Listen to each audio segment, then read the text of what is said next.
एक बार तो आपको झटका वो दे ही चुके हैं महाविकास आघाड़ी। नहीं, देखिए समस्याएं दोनों तरफ हैं, लेकिन समस्याओं को सुलझाने की शक्ति बीजेपी वाले गठबंधन के पास ज़्यादा है, क्योंकि बीजेपी नंबर 1 है। वहाँ जो स्थिति है वो कोई दूसरे को नंबर 1 मानने को उस तरह से तैयार नहीं है। वो कह रहे हैं कि जो परफॉर्मेंस है उसको अलग रखिए, लेकिन हमारी ताकत देखिए, हम बहुत ताकतवर हैं। तो लोकसभा चुनाव में देखिए, आमतौर पर महाराष्ट्र में लोकसभा विधानसभा चुनाव में अगर बात करें तो बीजेपी के लिए लोकसभा आसान होता है, खासतौर से मोदी के आने के बाद से। इस बार मुश्किल था।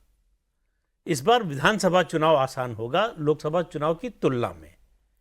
लोकसभा चुनाव में कई चीजें अनसेटल्ड थी। एक, नया नया गठबंधन बना था।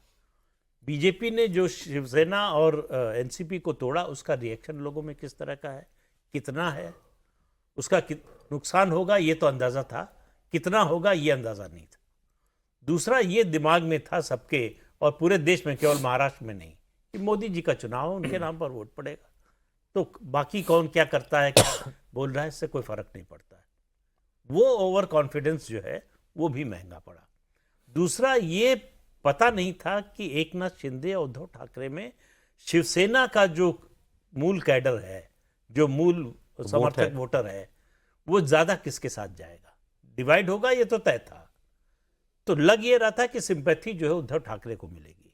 बाला साहब ठाकरे के बेटे हैं और ये प्रचार बहुत तेजी से कर रही थी शिवसेना उद्धव ठाकरे वाली कि ये गद्दार है, एकनाथ शिंदे गद्दारी की, इनको हमने इतना कुछ दिया और ये छोड़कर चले गए, हमारे साथ धोखा करके चले गए। तो क्या शिवसैनिक भी शिंदे को गद्दार मानेगा, ये एक सवाल था जिसका जवाब उस समय किसी के पास नहीं था।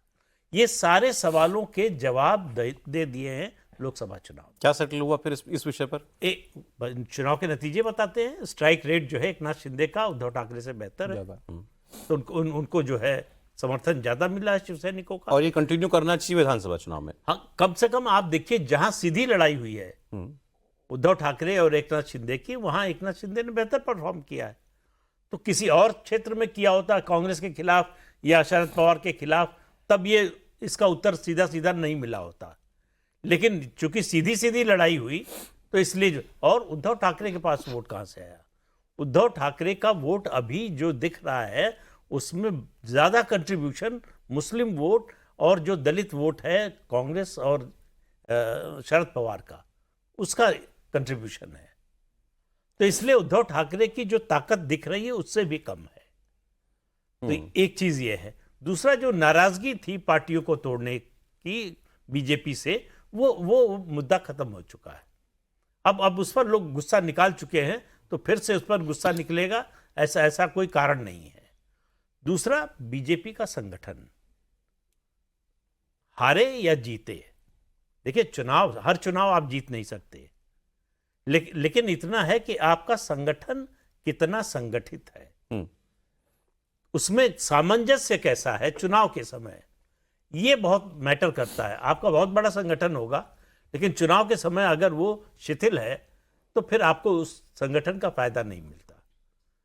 लेकिन इस बार इस झटके ने, लोकसभा चुनाव का जो झटका लगा, ये बीजेपी के लिए बहुत बड़ा झटका है।